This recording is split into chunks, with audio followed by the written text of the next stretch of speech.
హూబే ప్రావిన్స్లోని జియాన్ఫింగ్ కౌంటీలో కుండపోత వాన కురిసింది. గంట వ్యవధిలోని 300 మిల్లీమీటర్లు. రిమెంబర్ 300 మిల్లీమీటర్లు అంటే 30 సెంటీమీటర్ల వర్షపాతం నమోదైందని లెక్క. మీకు గుర్తుందా, హైదరాబాద్లో ఒకప్పుడు వర్షం వచ్చిన సందర్భంలో దాదాపుగా 22-26 మిల్లీమీటర్లు అంటూ కూడా 22-26 సెంటీమీటర్లు అంటూ కూడా చర్చ జరిగింది ఆ నేపథ్యంలో. సో అలాంటిది ఇప్పుడు చైనాలో ఇక గంట వ్యవధిలోని 300 మిల్లీమీటర్ల వర్షపాతం నమోదైంది. ఒకసారి అక్కడ విజువల్స్ చూద్దాం.18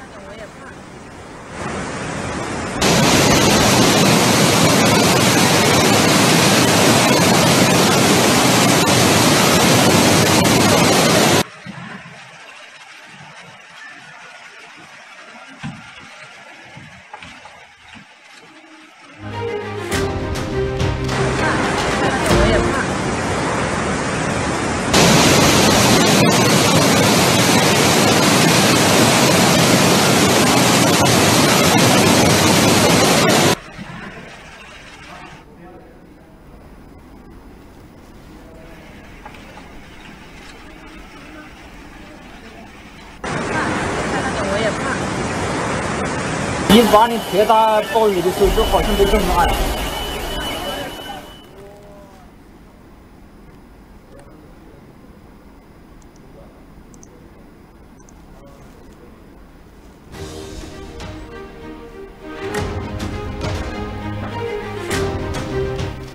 విజువల్స్ మీరు చూస్తున్నారు ఆర్టీవీ స్క్రీన్ మీద.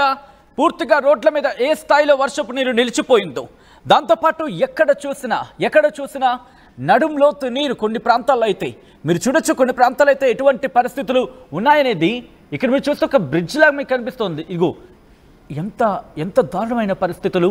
అవన్నీ కూడా నగరాల్లో మోకాలి లోతు నీరు కాదు, ఏకంగా నడుం లోతు నీరు. అక్కడ కార్లు వెళ్ళే పరిస్థితులు కూడా లేని సిచ్యువేషన్. సో ఈ నేపథ్యంలోనే అక్కడ అత్యంత దారుణమైన పరిస్థితులు నెలకొన్నాయి. అదిగో మీరు చూడొచ్చు, మ్యాన్ హోల్స్ ఉప్పొంగి ప్రవహిస్తున్నాయి. కొన్ని ప్రాంతాలు అయితే మాత్రం ఆ డెలివరీ బాయ్స్ నానా కష్టాలు ఎదుర్కొంటున్నారు. తమ బైక్లు వాటర్లో నిలిచిపోయాయి. కొన్ని ప్రాంతాలు అయితే రోడ్ల మీద మొత్తం వరద నీరు నిలిచిపోయి తీవ్రమైన ఇక్కట్లు ఎదుర్కొంటున్నారు డెలివరీ బాయ్స్. మీరు చూడొచ్చు, అక్కడ ఆ డెలివరీ బాయ్స్ వాళ్ళ వెహికల్స్ అక్కడ మధ్యలోనే నిలిచిపోయిన పరిస్థితుల్లో ఆ వాటర్లోని తమ వాహనాలు తీసుకెళ్తున్నారు. ఇది రోడ్ల మీద ఫ్లైఓవర్స్కి సంబంధించి మీరు చూడొచ్చు, ఆ రోడ్ల మీద ఎటువంటి పరిస్థితులు ఉన్నాయని. ద్విచక్ర వాహనాలు పూర్తిగా నీట మునిగిపోయాయి. ఇంకో చోట మీరు చూస్తే బ్రిడ్జ్ మీద నుంచి ఎటువంటి వర్షపాతం అంటే మరి ముఖ్యంగా జలపాతంలా ఉన్న పరిస్థితి ఉంది. రోడ్లేమో చెరువులను తలపిస్తున్నాయి. తర్వాత మరి ముఖ్యంగా ప్రధాన రహదారులన్నీ కూడా పూర్తిగా నదులను తలపిస్తున్న పరిస్థితి ఉంది. విజువల్స్ మీరు చూస్తున్నారు ఆర్టీవీ స్క్రీన్ మీద. ఇప్పటికే హెచ్చరికలు జారీ చేయడం జరిగింది అక్కడ ప్రభుత్వ అధికారులు. అదిగో ఇక్కడ చూడొచ్చు, పూర్తిగా ఆ వరద ప్రవాహానికి అయ్యో ఓ మై గాడ్, కారు కొట్టుకుపోతుంది.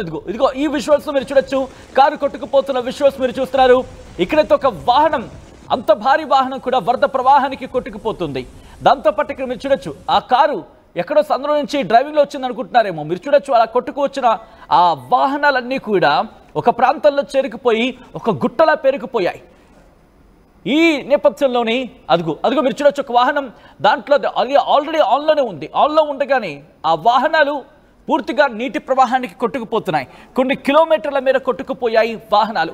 చైనాని వర్షాలు భయపెడుతున్నాయి. భారీ ట్రక్కులు, పెద్ద వాహనాలు, కారులు, బైకులు నీటి ప్రవాహానికి కొట్టుకుపోతున్నాయి. ఇదేదో చూస్తుంటే ఒక వీడియో గేమ్లో మీకు కనిపిస్తోంది, మీ వీడియో గేమ్లో కనిపించవచ్చు. బట్ ఇది విజువల్స్ మీరు చూడొచ్చు. ఎక్కడెక్కడి నుంచో కొట్టుకొచ్చిన ఆ వాహనాలు, ఎవరి వాహనం ఎక్కడికి వెళ్ళిపోయిందో వాళ్ళకి అర్థం కాని పరిస్థితి. చైనాని టొరెన్షియల్ రెయిన్స్ భయోత్పాతానికి గురి చేస్తున్నాయి. చైనాలో గతంలో ఎన్నడూ లేని విధంగా అంటూ కూడా ప్రస్తుతం చర్చ జరుగుతుందంటే అర్థం చేసుకోవచ్చు. చైనాలో వరదలు బీభత్సాన్ని సృష్టిస్తున్నాయి.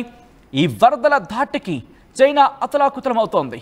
చైనా ప్రభుత్వం, షీ జిన్పింగ్ ప్రభుత్వం అక్కడ ప్రజల్ని కాపాడేందుకు ఇప్పటికీ రంగంలోకి దిగింది. ప్రపంచ దేశాలతో పోల్చితే చైనా ఎంత అభివృద్ధి చెందిన దేశం, మాట్లాడుకుంటుంది, ఆ దేశమే మాట్లాడుకుంటూ ఉంటుంది అన్ని రంగాల్లో కూడా. ఇన్ఫాక్ట్ టెక్నాలజీని కూడా చాలా వేగంగా అందిపుచ్చుకొని ఎవడైనా ఒకటి కనిపెట్టాడంటే దాన్ని కాపీ చేసేగల టెక్నాలజీతో ముందుకు వెళ్ళిపోతూ ఉన్న ఈ చైనాకి ఇప్పుడు అదే కాపీ పేస్ట్లో కనిపిస్తున్నాయి.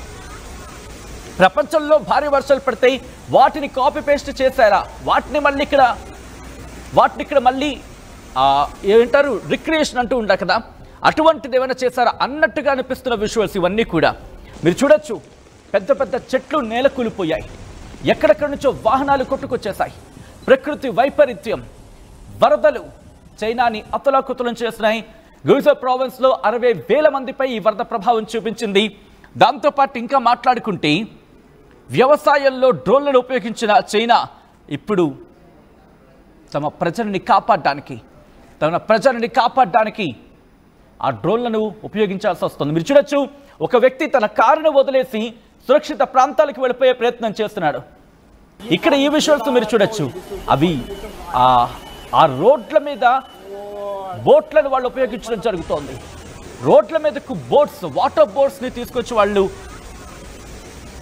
అక్కడ ఉపయోగించాల్సి వచ్చిందంటే కనుక ఎటువంటి పరిస్థితులు ఉన్నాయి, చైనాను వర్షాలు ఏ స్థాయిలో అతలాకుతలం చేస్తున్నాయి అది క్లియర్ కట్గా మనకు అర్థమవుతోంది. చైనాలో భారీ వర్షాలు పడుతున్నాయి. 5 రోజుల పాటు భారీ వర్షాలకు సంబంధించి అక్కడ చైనాను అతలాకుతలం చేసింది. చైనాలో భారీ వర్షాల ధాటికి అక్కడి ప్రజలు తీవ్ర ఇక్కట్లు ఎదుర్కొంటున్నారు. ఒకసారి అక్కడ పరిస్థితులు చూద్దాం.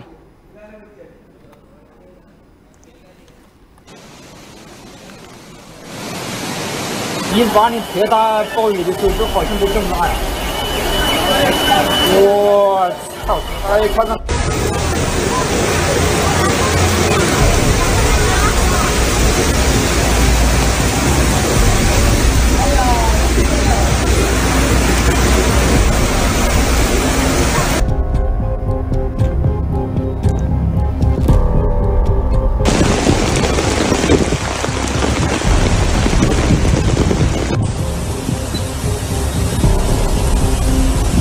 ！మీరు చూడొచ్చు, చైనాలో భారీ వర్షాలు పడుతున్నాయి.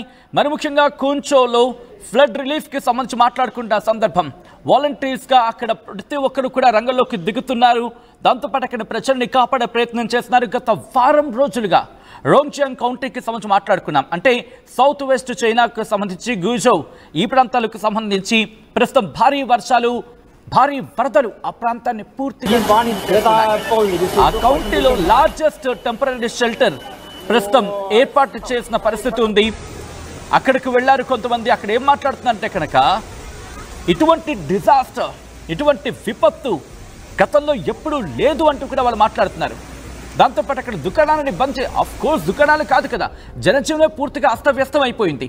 అక్కడ మీరు చూడొచ్చు, 2వ అంతస్తు నుంచి వరద ప్రవాహం గతంలో ఎన్నడూ లేని విధంగా ఆ వర్షం అక్కడ పడుతోంది. ఆ ఫ్లడ్కి సంబంధించి మాట్లాడుకున్న సందర్భం. మరి దాంతోపాటు చాలా రేర్ కండిషన్స్. 50 ఏళ్లలో మొట్టమొదటిసారి 50 ఏళ్ళు రిమెంబర్, బహుశా